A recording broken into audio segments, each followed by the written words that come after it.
Hello, everyone. Welcome back. I hope your day is starting off just as fantastic as it is for my two little dogs in the picture behind me, Marty and his sister Willow.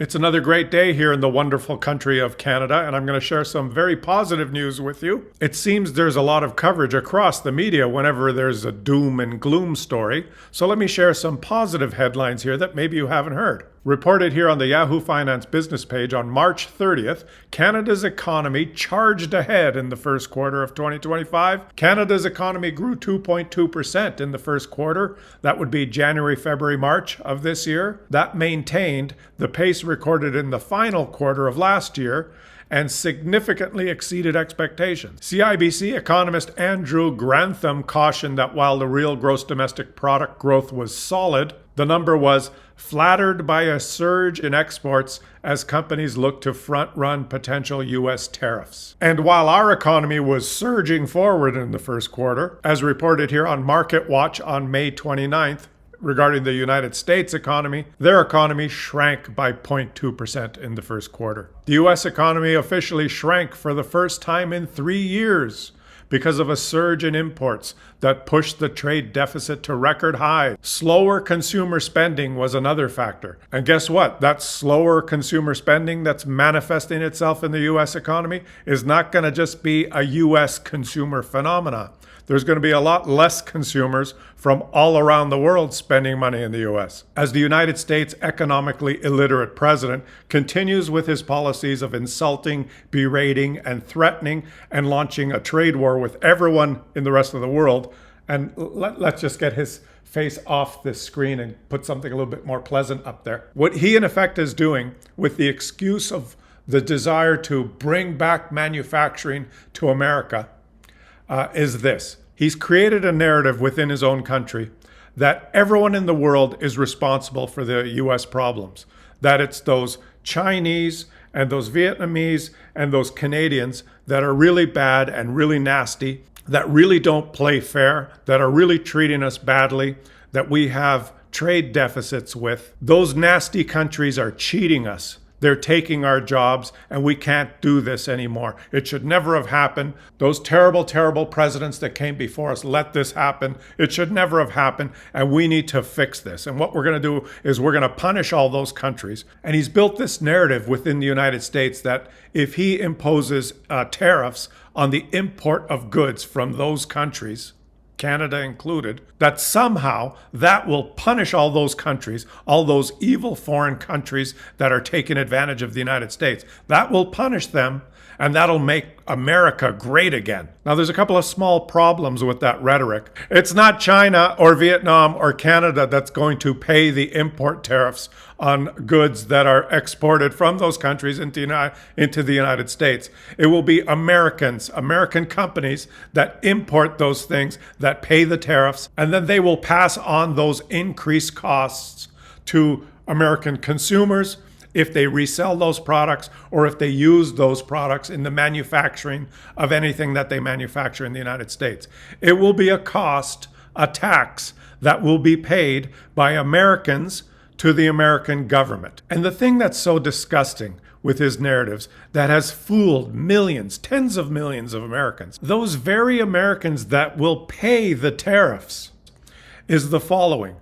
It wasn't a nefarious plot by the countries of the rest of the world to take advantage of and steal the American jobs. In fact, it's the complete opposite. In most cases, it's American companies that have moved their manufacturing to other countries in the world willingly. And most of the things that Americans buy are U.S. products that are manufactured elsewhere. Anyone who's watching here, take off your shirt and look at the back tag, and it'll probably say made in China or made in Vietnam. Take off your Nikes that you're wearing and check the tag and see where they're made. You don't have to check the back of your iPhone to figure out that it's made in China. Why are all those things manufactured in other countries? Well, because the CEOs and the board of directors and the high-level management teams of American companies want to make money. And they might have manufactured some of those products in the past in the United States. But the United States started to become affluent,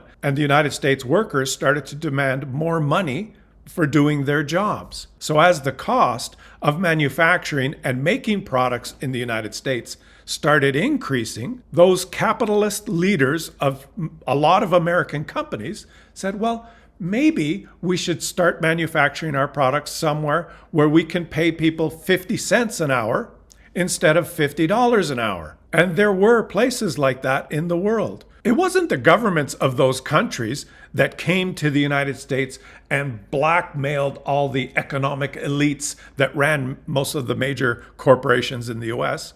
It was those economic elites that ran those American companies that willingly decided to go manufacture things elsewhere so that they could continue to be profitable, so that they could make more money. And they did make a lot more money. And American consumers enjoyed buying more and more products that were very economical and affordable for them to buy. It was a win-win. And those US corporations have been so successful in farming out their manufacturing to countries around the world where the costs are cheaper to manufacture, that the US now has a big trade imbalance with most of the world. And they're starting to panic. And rather than telling the American people the truth of why this is happening, he's just blaming all the countries around the world for taking advantage of the US. They're the enemies. And at the same time, right now, the US government is working on a bill that will give tax cuts mainly to those very same economic elites that are running all the corporations in the United States, the top 1%. The richest people in the US are targeted to receive or have extended a tax cut. They get a tax cut and get to make even more money. And they're the very people that run these big corporations that have made the decision to move their production elsewhere from the United States. Talk about irony. Now, I'm going to read this one sentence again that we read a few minutes ago. Slower consumer spending was another factor in the US GDP going negative in the first quarter. Slower consumer spending.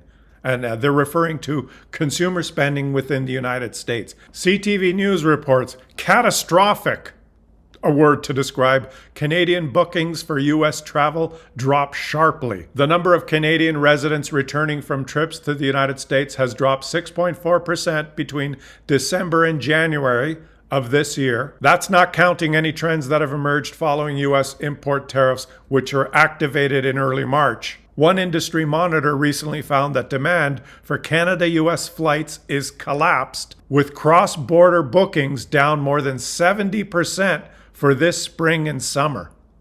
Down 70% for this spring and summer. Canadian bookings for holidays into the United States. And reported in the Financial Post recently, Canadians aren't the only tourists shunning America as foreign visits plummet. Overseas arrivals down 12% and car trips over the border down more than 30%. That doesn't include what's going to happen this summer, but the data reveals that international arrivals to the U.S. dropped across the board as trade tensions and stricter border policies spurred foreign travelers to cancel or postpone trips. Meanwhile, in Canada, we have articles like this, as reported by CTV News. The G7 summit could kick off record-setting summer for tourism in Calgary. Reported by CBC News. British Columbia prepares for tourist boom amid U.S. tariffs, 51st state rhetoric. In this article, they just highlight one business in Canada. Alex Ross, his company Fresh Adventures, takes tourists from all over the world on guided tours throughout BC. In an average year, Ross said he gets about 30% of his business from Canadians outside the province. He said Canadian bookings have increased to about 50% as tensions between Canada and the US persist, and leaders encourage travel within Canada. Tourism from fellow Canadians is expected to soar in BC this summer. Airline bookings to British Columbia this summer, made by Canadians from other provinces, are up 1/3 compared to 2024. These are huge numbers. So slower consumer spending was another factor.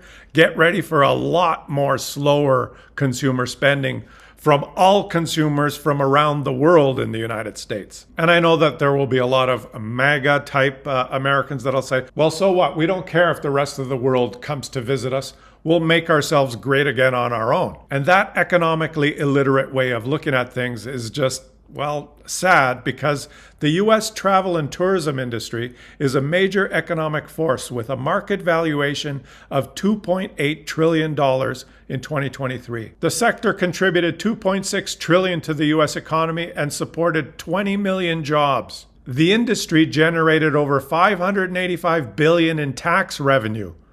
Taxes that visitors pay when they come to the United States and buy things. The U.S. travel and tourism sector is the largest globally, bigger than any other country. Well, it was. We'll see what happens going forward. The top 10 countries in the world with the largest tourism industries are number 1, the United States. So think of this as an economically illiterate strategy, guys. Just think of this. The one sector that the United States leads the world in and enjoys a big trade surplus. The United States has a trade surplus with the rest of the world. The opposite of what they're worried about with manufacturing. This is one sector where the United States has a surplus. It's what they want. And that's the one sector that they're destroying as they embark on this trade war with the whole world. Now, what's the old saying? Don't kill the goose that lays the golden eggs, or something like that. Sometimes we have to feel proud with some good news in Canada rather than just hearing the doom and the gloom over and over again every day. How terrible and how Canada is broken. Well, things aren't looking so bad. Now remember, those numbers are just for the first quarter, but as it stands now, the United States is negative for that first quarter. Canada is surging forward. 2 quarters in a row of negative GDP means you are in a recession. The United States could be going into a recession after the second quarter. It's possible. But of course, as the economic genius that's running their country keeps flipping and flopping back and forth and implementing tariffs and reducing tariffs and implementing tariffs and reducing tariffs, you'll see companies waiting and surging the amount of exports or surging the amount of imports to try and avoid paying the tariffs. So the GDP numbers for those quarters might really bounce up and down. And it's going to be hard to see a meaningful trend emerge until we get more data, more time. But one thing that's for certain, in the one industry that the United States is top in the world, they are destroying it themselves. And Canadians, including me and Marty and Willow, we're staying in Canada. We're choosing Canada to vacation and spend our dollars in this summer. And it looks like Canadians en masse are doing the same thing. And it looks like a lot of travelers from around the world are going to say the same thing. No, thank you, USA. Come to Canada. We have one of the most beautiful countries in the world. The sun comes up at 4 a.m. and it doesn't set till well after midnight in the very spot that these 2 little doggies are sitting right now. So go out and enjoy the rest of your day, everyone. And I hope that day ends up being fantastic. I just wanted to share this positive news with you based on real data rather than just spout more doom and gloom. It's easy to find doom and gloom everywhere online and anywhere in the media. Let's actually look at some real numbers here and feel a little proud that things aren't that bad. I'm still cautiously optimistic that Canada is doing just fine. So thanks for watching, guys. Leave some comments, subscribe to the channel if you're enjoying the content. I'm going to go walk my 2 little doggies. I've got both of them with me now. The one on the right is Marty. You've seen him before. He's mine. And the one on the left is Willow, his sister from another litter who belongs to my daughter. And when the two of them are together, it's like, how should I describe them? It would be like watching Guy Lafleur and Maurice Richard racing up and down the ice like crazed lunatics. So I'm going to have a fantastic day. I hope you guys have a fantastic day too. I'll catch you on the next one.